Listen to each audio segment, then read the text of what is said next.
All right. Well, good evening, everybody. Welcome to the second of our three live presentations about the Tour du Mont Blanc in 2024. My name is Marvin Faure, and I'm the founder and general manager of Alpine Cols, which is a group of cycling coaches based in the Alps, specialized in sportives and Granfondos.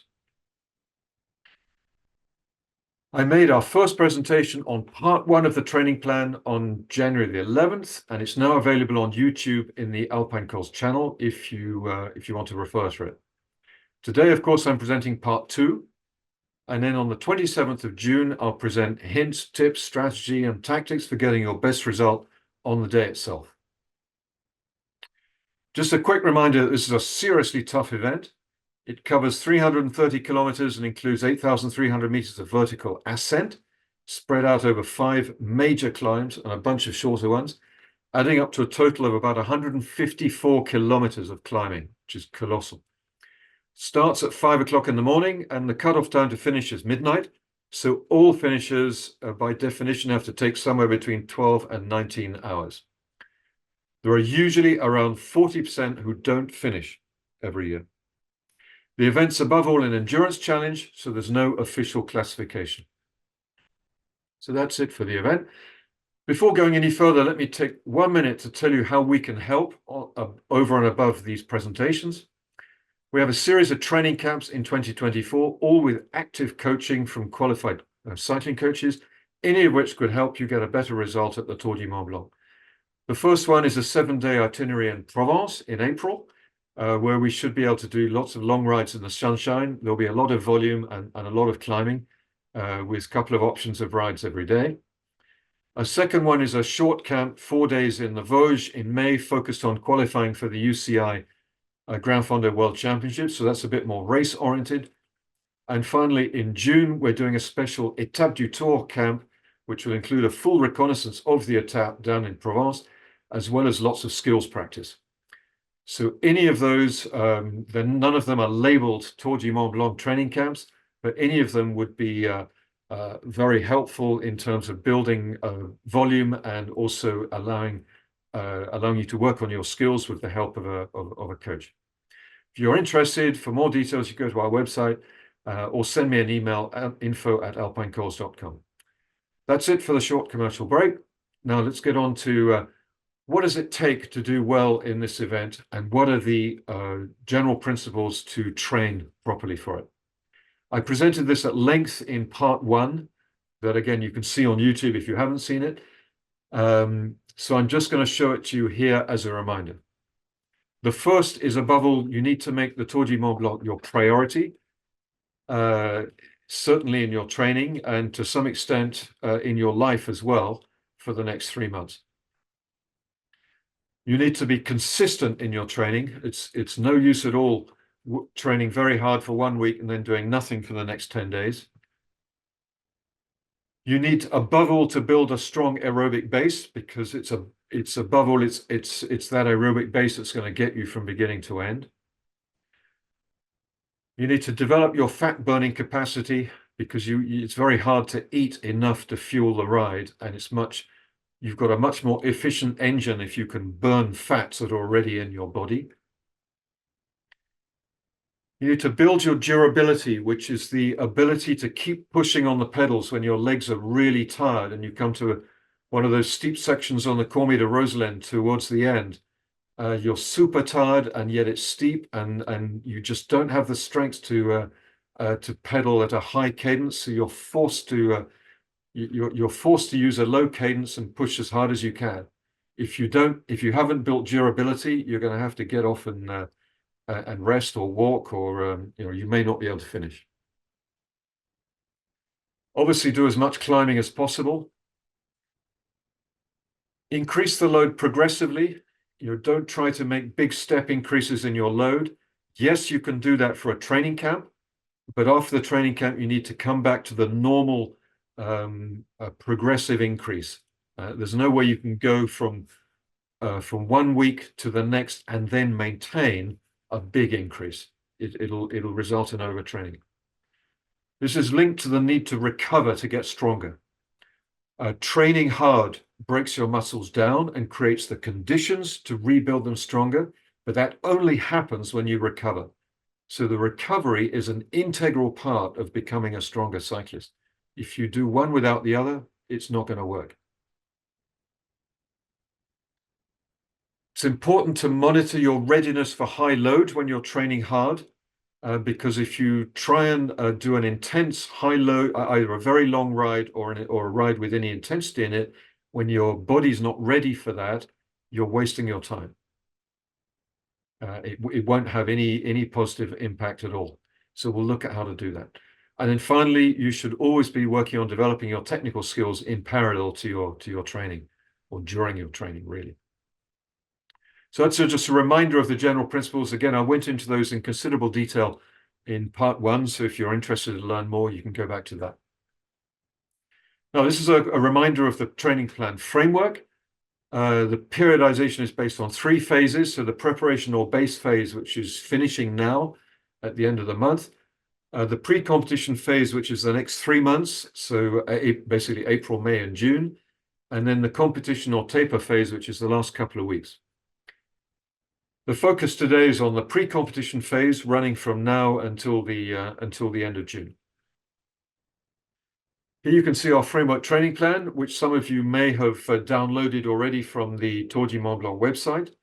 It's there, easy to find under training plan, or you just send me an email to request it. I'm happy to send it to you.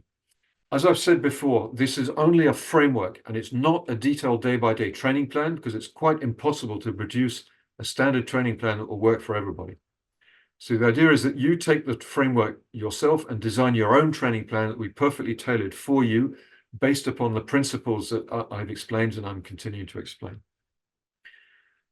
The second page provides you with a typical training week and suggested workouts during each period.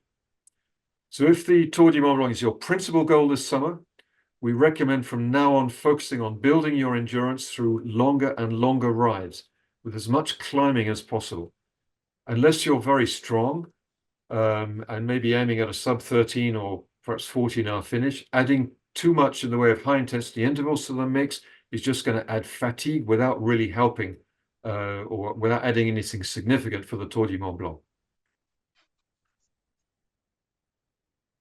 Okay, so let's look now at what should be in this part 2 of your training plan from now until mid-June, the pre-competition phase. The key objectives, or the focus during this period, are 1, of course, to strengthen your aerobic endurance and your fat burning capacity. So you want to be able to, by the end of this period, you should be able to ride comfortably for 10 hours or more without undue fatigue. Otherwise, you're not going to stand a chance really of doing the 19 hours on the Tour du Mont Blanc itself. You don't have to do 19 hours in your training, okay? That's for sure. In the same way, if you're going to run a marathon, you don't have to run a marathon distance when you're training, but you do have to have done, a good 60% or so of it. Next point is to optimize your nutrition so that you're fueling your training, you're facilitating the fat oxidation, and finally, you're training your gut for the large amount of carbs you're going to need to eat during the Tour du Mont Blanc. Third, and that should represent 90% of your training focus and time. Those two parts there. Third is durability, which is, again, your ability to repeat the long climbs at the same pace without losing power, or to get up a steep section towards the end when your legs are super tired. And that should represent about 10% of your training. Fourth, mental strength, really important, because the Tour is as much a mental challenge as a physical one. So it's really important to work on mental skills. Don't just leave that to chance. Okay, we'll talk about how in a few minutes. And finally, keep focusing on your technical skills and include some exercises to sharpen your technical skills, particularly such as descending and cornering at speed. There's 154 odd kilometers of climbing. You've got basically the same amount of descending to do as well. If your descending is not strong, you'll either lose a lot of time or you're risking an accident. So those are the objectives and the focus. Now let's look at how to do it. So the first, of course, is strengthening aerobic endurance. So how do you do that? Well, it's at one level, it's really simple. You need to do as many long rides as possible below the first lactate threshold, so below the aerobic threshold, which is towards the top of your zone 2.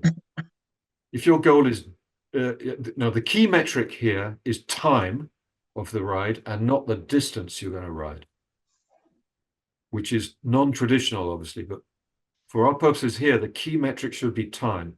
Why? Because if your goal is distance, you'll be tempted to ride faster to finish earlier. Yeah, if the goal is distance, you want to finish really as soon as you reasonably can. But this is contrary to what you're trying to achieve here. The point of the long rides is to develop your aerobic endurance and your fat burning capacity. Okay, and this is optimum at a level of intensity below LT1. So you don't want to let that level of intensity you're riding at to creep up just because you want to finish a little bit sooner. So set a target of time to ride and not distance, and make sure you stay below that first threshold. For most people, that means 60 to 70% of your critical power, your FTP, or indeed your maximum heart rate. So how long? Well, you should progress to at least one 10-hour ride by mid-June, and you should already be doing a 5 or 6 hour ride every week. So what should your week look like? Well, high volume week could include 2 long rides. The first being 6 to 7 hours, tending towards 10 or above by the end of this period. The second could be 2 to 3 hours, tending towards 5 or 6. And then the third is a third, and eventually the fourth is a recovery ride, 1 or 2 hours. So you should be doing 2 or 3 high volume weeks back to back. If you're over 50, there's an argument for doing only 2, because once we're over 50, we recover less quickly, it takes longer, and so on. So there's some research which shows that it's probably better to do two hard weeks and 1 easy week rather than 3 hard weeks followed by 1 easy week. But what do you do in the easy week, the low volume week? Well, basically cut it by 50% or even more. Now, a problem for some people is that they find these long, slow rides boring. So it's important to understand why you need to do them. So I want to spend just a little bit of time to explain why. Let me begin with a quote from Professor San Millan, who's not only one of the world's foremost experts on metabolism, and works in a university in one of them in the United States, but he's also the principal trainer at Team UAE Emirates, and until very recently, he was Tadej Pogacar's personal trainer. So he's right at the top. He knows what he's talking about. So what he said was, he said this very recently on Twitter. For the past 18 years, working with professional and elite endurance athletes like cyclists, runners, triathletes, swimmers, and rowers, I've been able to see that zone 2 training is absolutely essential to improve performance. So, those of you who follow a polarized program, you'll know what I'm talking about here, or what San Millan's talking about. Zone 2 needs to be the great bulk of it, and then you do some high intensity work to complete that. So you need both. There's absolutely no doubt you need both, but the great majority, particularly for an event like the Tour du Mont Blanc, must be in zone 2 or even below. Now, for this to work, it's essential to make sure your training zones are accurate. In my experience, most people believe their zone 2 is much higher than it really is. Yeah, it was true for me as well, personally, until I realized the reality. I'm showing here a typical 5-zone model with the 2 physiological markers that we all call thresholds. But remember that all these so-called thresholds are in fact ranges. And they're not constant, but they vary with your level of fitness and also with your short-term fatigue. If we tested your FTP at the end of a hard ride, I'm sure you're aware, it would be a long way below what it was at the start. So your FTP is not a constant number. So, and the same is also true to a lesser extent of the first threshold. So how to determine these two key thresholds? Well, the ideal way to determine the first is to do a lactate test. It's LT1, the LT stands for lactate. And there's no doubt that's the best way to do it. Unfortunately, that means going to a lab, or it means testing yourself if you buy your own portable lactate test meter. But it's not as easy as all that, and well, it takes it's a little bit complex, and it's not cheap either, even when you've got your own lactate test meter. So not everybody's going to do that, and that's perfectly understandable. The alternative is the famous torque test or a breathing test on a turbo. The torque test first is to simply to ride with someone and see whether you can talk normally to them. If you can hold a normal conversation without gasping for breath and without having to stop between sentences, and certainly not between words, then you're okay. If you're having to pant or stop talking, you're riding too fast for sure. You need to be able to talk normally, and if you can talk normally, then you're probably at the right speed. The breathing test, well, the first test is simply, can you nose breathe when you do a ramp test on a turbo? So you start at a low power, and every 5 minutes you ramp it up a little bit. So long as you can breathe through your nose, you will be below LT1. When you have to start breathing through your mouth, you're getting close to LT1. That depends on you. Personally, I've got restricted sinuses, so I'm forced to breathe through my mouth before my LT1. It might be differently. But also pay very careful attention to your breathing, and when you feel that you're really having to make a bigger effort, then you're probably over that threshold. Okay, the key point is for most people, the threshold is going to be lower than you think, or certainly where you probably want it to be. Now, the second threshold then, a bit less important for the Tour du Mont Blanc, but nevertheless, it's useful to know where it is. Two ways to measure it, either with critical power or with FTP. Critical power is the easier way to do it. And to do that, you do 3 maximum efforts at time intervals similar to 2 minutes, 6 minutes, and 15 minutes. I say similar to because the numbers are not magic. It doesn't actually matter. It can be a little bit different to that because the software doesn't care what the number is exactly. So long as it's roughly in that range, don't go above 20 minutes and don't go below 2 minutes. 2 minutes is as low as you should go. And the software package or an online calculator will work it out for you. The alternative is to do an FTP test. This means doing a minimum max effort of 20 minutes, or better still, doing a max effort for 45 or 60 minutes, which are obviously exhausting, and nobody really likes doing that, so not many people do it. If you've got the sort of the mental fortitude to do it, it's better, because the problem with a 20-minute test is that you don't know, people talk about taking 95% of that as being your FTP, but in fact, the research shows that it's a range between 93 to 97, and without testing yourself properly using critical power or something else, you just don't know. So that's rather a large range of uncertainty.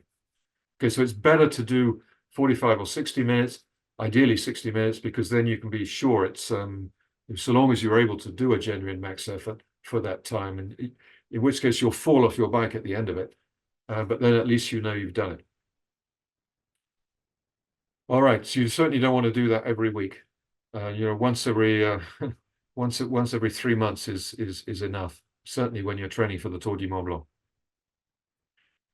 So knowing your training zones accurately is important to help you with this golden rule, which is train properly. But it's not enough.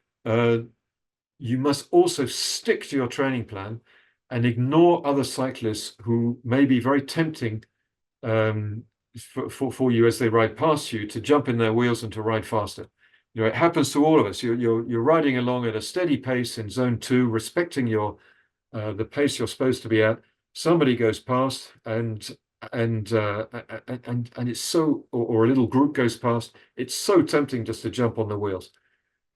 But don't do it, because it'll take you out of the intensity that you should be riding at.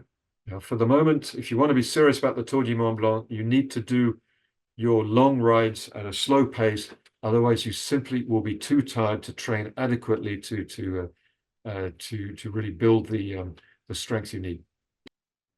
The point is, the time for being competitive is not during your training rides when somebody you don't even know rides past you, but during competition. All right, to help you train properly and consistently, here are some simple research-based tips that have been proven to work. Write out your weekly plan by hand. That's it just helps you to remember, and it helps you commit to it more than just reading it off the computer screen. Use active verbs when you write it out. So ride for X hours as opposed to, a ride of X hours. Make it measurable. So, so it's absolutely clear whether you did it or not. And if you use visual reminders like Post-it stuck on your fridge or on your computer screen, renew them every day, because otherwise they become part of the scenery and you no longer see them. So those are just simple research-based tips for succeeding in your objectives and following the plan. They work just as well at work, by the way, as they do for cycling. So here's an example weekly plan, written out by hand, using active verbs, and everything is measurable. So ride for 7 hours at low intensity. Or do 1 3-minute leg strength session. It's very clear if you've done it or not. That's what I mean by measurable. Okay, now let's come to nutrition. This is a really important part of your training. I'm not going to repeat everything I said on this subject in the part 1 video, where I spent quite some time on this. So this is mainly a reminder. The first point is to make sure you're eating enough to fuel your training. The second is to continue to develop your fat burning ability. And the third is to train your gut to absorb enough carbohydrate during the event. Those last two are somewhat contradictory objectives, and you can't do them easily at the same time. And so we'll look at how to do that. First, fuel your training. And again, I went into this in detail in part 1. And the first point is that you need to adjust your intake to match your energy expenditure. So an easy day, you need to eat much less than a hard day. A rest day, you should eat, within reason, as little as possible. You eat just what you need to meet your energy requirements for the little amount of work, between inverted commas, you're doing on that day. There can be a difference of 4,000 calories easily between a day with a hard ride and a day when you're basically not doing anything, a rest day, or a very, very easy recovery ride day. There are a difference of 4,000 calories of energy expended. That should mean a difference of 4,000 calories of food eaten. The other point, of course, is you should eat a wide variety of the highest quality non-processed foods as possible. And don't be tempted to take the hard rides as an opportunity to lose weight. You might indeed lose weight, but you won't gain the benefit of the training if you don't fuel your ride properly. So if you really need to lose weight, yes, okay, I understand that. But in that case, you just reduce your reduce your intake by a small amount. Don't be drastic about it, just 100 calories or so, and try to lose just a couple of 100 grams a week. If you're aiming at kilograms per week, you're not going to be able to ride the Tour du Mont Blanc. So forget about it. Now, looking at fat burning. To maintain your ability to burn fat, which hopefully you've developed over the last 3 months, make sure you start any low-intensity ride at genuinely low intensity. That will start your metabolism burning fat. If you start at even a moderate tempo intensity, and certainly if you do a little sort of high-intensity warm-up, you will kickstart your body into burning carbs rather than fat. Okay, so that's definitely not what you want to do at this point. So particularly if you start the ride without breakfast, So in a fasted state, stay on the safe side and don't go above 50% of your critical power FTP for the first hour or even the first 2 hours. Now, on rides of up to 5 to 6 hours, you can start them fasted and you can take no food at all for the first 2 or 3 hours. If you're not used to this, I wouldn't go more than 2 hours, but if you're used to it, you can go up to 3 hours. But from that point on, you need to start eating, and you should be taking on 60 grams of carbs per hour and ramping up even to 90 grams. Okay. When you go out for a long ride like that and you're not eating to start with, make sure you've got plenty of food with you, just in case you feel you're going to bog. And very importantly, make sure you eat an adequate amount of carbohydrates soon after the ride to compensate any deficit. You're almost certainly going to have burned a lot more energy than you were able to eat on the bike. And so you need to compensate for that. So these are general guidelines, so adapt them according to your own feelings and your own experience, and always have some emergency food with you. Now, it's a different approach on your very long rides or any rides with intervals. You need to be properly fueled for these anyway, so you can take the opportunity to train your gut to tolerate the high amounts of carbs that you should be taking on at the event. So you need to fuel at 60 to 90 grams from the start when you're talking about rides with intervals. And if it's a ride longer than 6 hours, well, take your breakfast as long as possible before, really. 3 hours before is ideal. And then you can take no food for the first hour, because that will enable you to start by fat burning. But then sooner, once the first hour has gone past, then you start getting into the 60 to 90 grams per hour. So intervals fuel from the start. A long ride, you can skip the first hour, but no more than that. Okay, so there's a clear advantage to being able to use up to 90 grams. Very few people do that.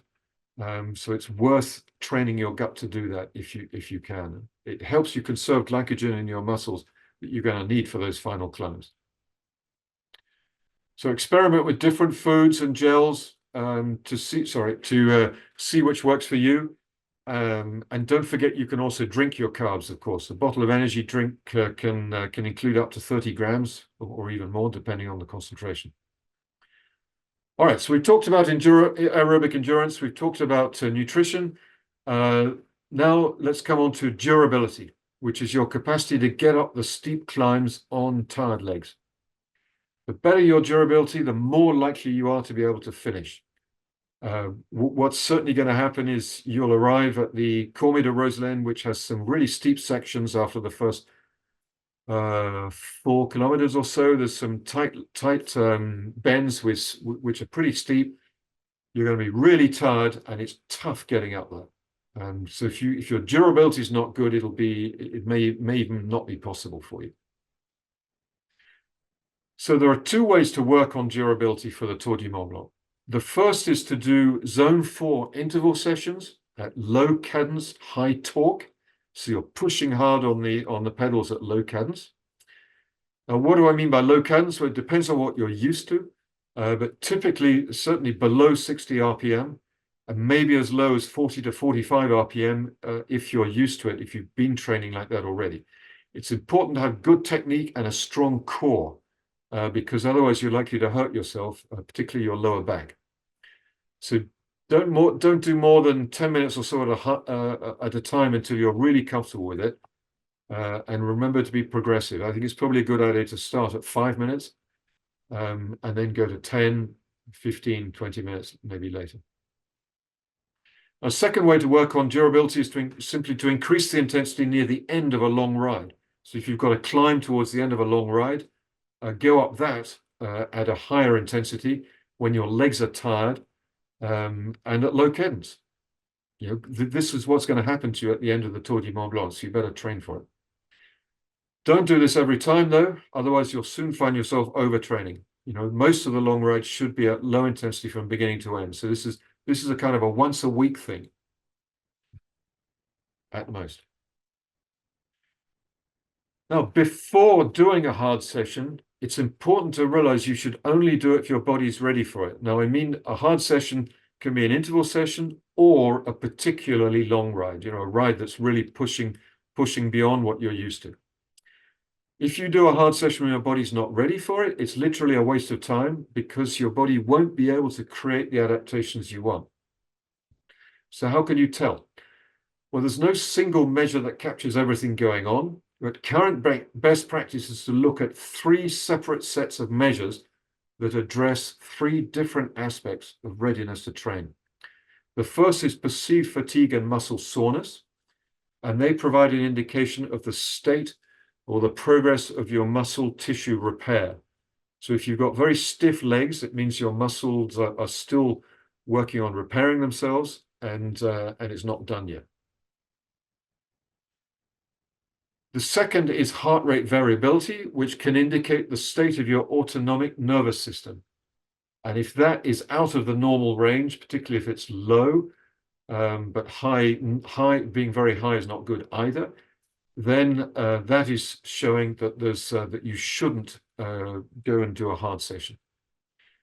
And the third is the submaximal fatigue test, which is a test of the glycogen depletion in your legs, and therefore of your ability to take on load linked to glycogen in your legs, which is anything that's hard. Now, we don't have the time here to go into the technicalities of the last two, heart rate variability and the submaximal fatigue test. That would take me a good 20 minutes to explain that properly. So if you're interested, I suggest you watch our YouTube video on the subject, or else do your own research. You can find stuff on those fairly easily if you search. On the other hand, the subjective scales are very easy to use, and here are some suggested ones. These ones are copied from Training Peaks for your perceived fatigue and your muscle soreness.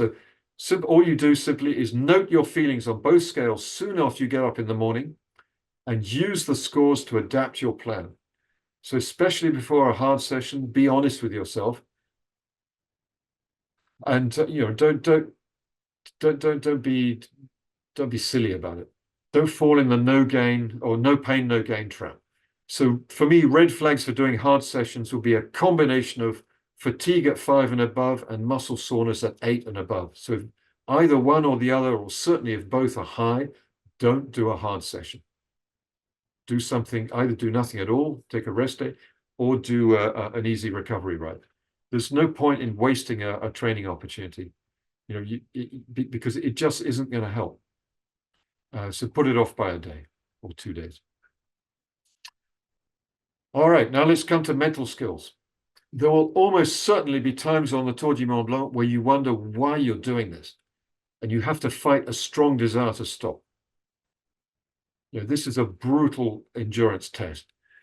And so for a lot of people, this question first appears on the Petit Saint-Bernard, when you're more than halfway, but there's still a long, long way to go. For many others, it'll be on the Cormet de Rosland, where this photo was taken.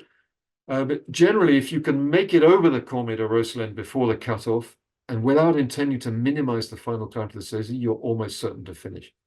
So the key is getting up the, obviously the first few, but the Petit Saint-Bernard and then the Cormet de Rosland.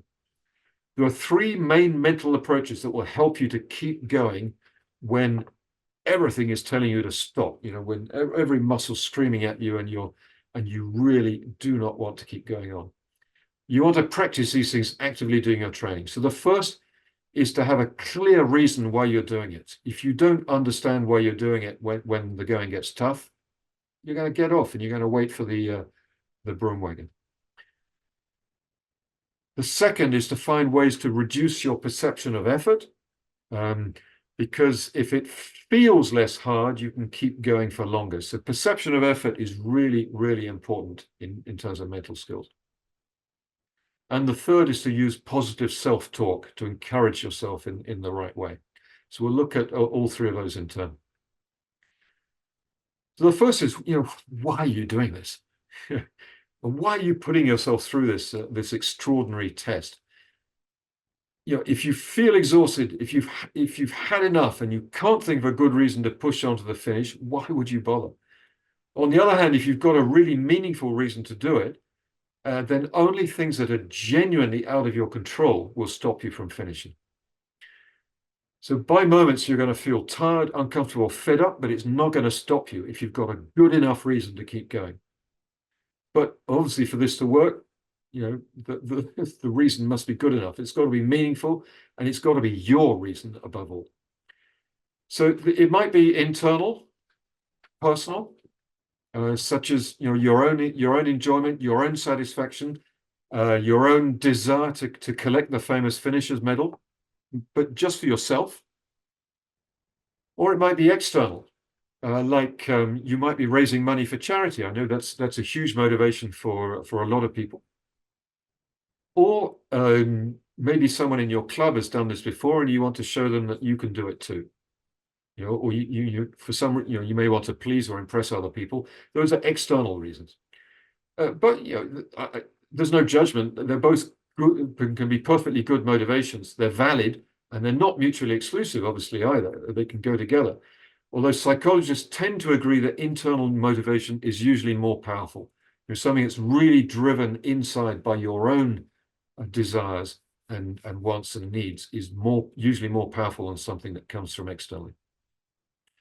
The key point is that you yourself need to think this through and be clear about it in advance, so that when things get tough, you can remind yourself why you're doing it. Second mental skill is to reduce your perception of effort. The harder it feels, the more you will want to stop. Therefore, any technique that can make it feel less hard can help you keep going.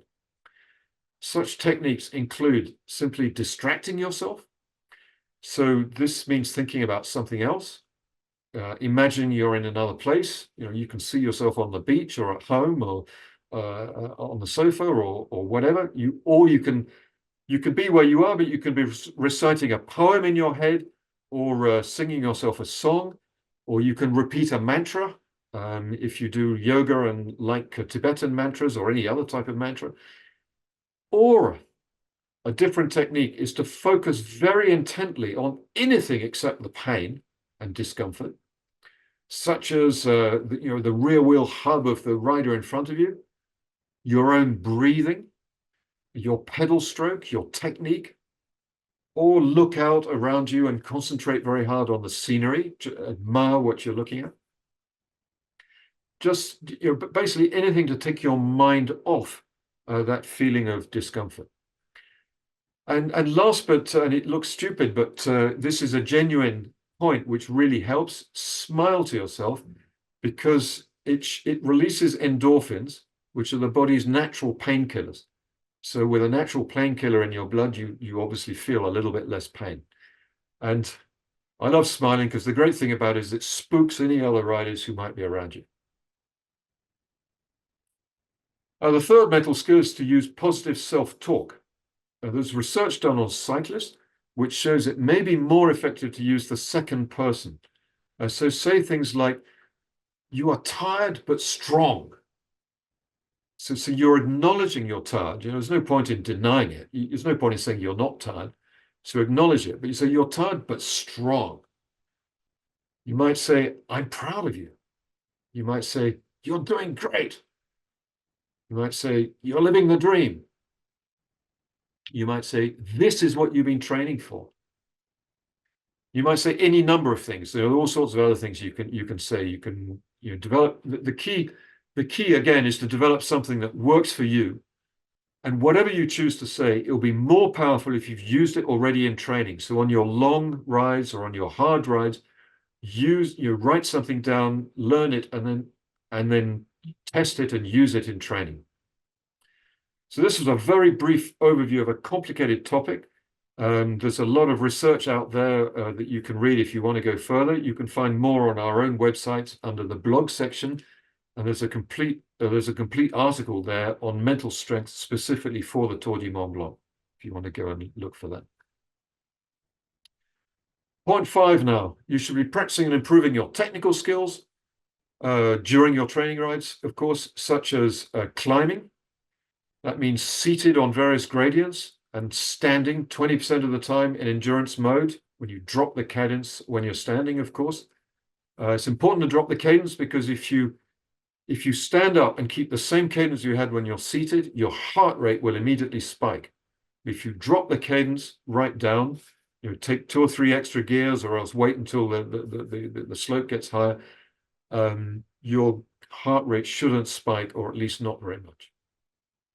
Descending, concentration is essential, particularly towards the end. If your descending skills are not great, by the time you've descended 150 odd kilometers at the end of the Tour du Mont Blanc, you're going to be very, very tired. It's easy to lose concentration. You might even be coming down the Cormet de Roseland in the dark. So the better your skills are, the better off you'll be for sure. You need to practice eating every 15 minutes. Think about it and practice it. You need to have easy access to the food. Your bars should be pre-opened and so on. All of these things need thinking about and practicing. You should be able to change clothing while you're riding. For example, taking off a jacket or putting it back on. If you have to stop every time you do that, you might be stopping 6, 8, 10 times during the Tour du Mont Blanc as it goes up and down, depending on the weather, obviously. And you can lose a tremendous amount of time cumulatively doing that. So learn to do it on your bike. Of course, if you join one of our coaching camps, we'll work closely with you to help you improve all of these skills. That's one of the advantages of working with qualified coaches. But still under technical skills, don't forget that it sometimes rains in the Alps. Unfortunately, yes, it does. And it can be very cold at 2,000 meters and above. So riding in the rain brings several additional challenges compared to racing or riding in dry weather. So make sure you practice it. The first point is that there's nothing worse than being out in the rain with poor clothing or inadequate clothing, which doesn't work for you. So this is really important to test until you find the best solutions for you, the best jackets, the best gloves, and so on, so shoe covers and so on. The second point is bike handling, which is obviously harder on wet and slippery roads, and that needs practice too. So don't be a fair weather cyclist. Do please go out and ride sometimes in the rain. Obviously it doesn't have to be every time, but do it sometimes so that you're used to it, and you don't get to the Tour du Mont Blanc after all this training and discover, damn, it's raining. What do I do now? Do I do it or not? That would be a real shame. So make sure you're comfortable doing it. So if it is raining on the day, well, okay, fine, that's the way it is. Now, finally, and last, as always, but not least, we need to talk about off the bike work. If you want to ride fast and hard, or if you want to ride for up to 19 hours, you're going to have to push hard on the pedals for a good part of that time, and that means stronger muscles. And the best way to strengthen your muscles is off the bike. You just can't strengthen them enough on the bike, or you can do far more strengthening off the bike anyway. You should plan on 1 or 2 sessions per week at this. Now we're in the pre-competition phase, because the basic goal is now to maintain your strength. It's no longer to develop it. You should hopefully have done that over the last 3 months or 4 months, whenever you started your season. And now it's really about maintaining it. So it's 1 or 2 sessions a week, ideally guided by a strength and conditioning coach with experience in cycling. And remember to be, technique is really important when you're lifting weights and doing strength work, to limit the risk of injury. And I'm speaking from experience. And so please be careful. The second part of it is mobility and flexibility, which are really important to work on if your main sport is cycling, which is probably true for most of us, and especially as you get older from about 40 on. I suggest 2 or 3 20-minute sessions per week using techniques like Pilates or yoga. Or, what some people do is literally 10 minutes of yoga every evening before they go to bed. That's fantastic. But again, learning correct technique is vital. So make sure you choose a practitioner who knows what they're doing and knows cycling ideally, and can teach you, or else choose the best. There are some great stuff on YouTube, but there's also some very misguided stuff on YouTube as well. So, be careful. Finally, you should complement regularly with other physical activities, such as walking with your best friend, as you can see there. running, swimming, or whatever works to just keep moving and doing some form of physical activity, which is not just only cycling. Particularly if you have a desk job and you sit at a computer all day and cycling is your only sport, you will be building up serious imbalances and soft tissue problems over time. So you need to be aware of that, and you need to do something about it. So a great idea is to set an alarm to ping you every hour or so to make you get up and move your body, even if it's only for 2 or 3 minutes. It's better than nothing.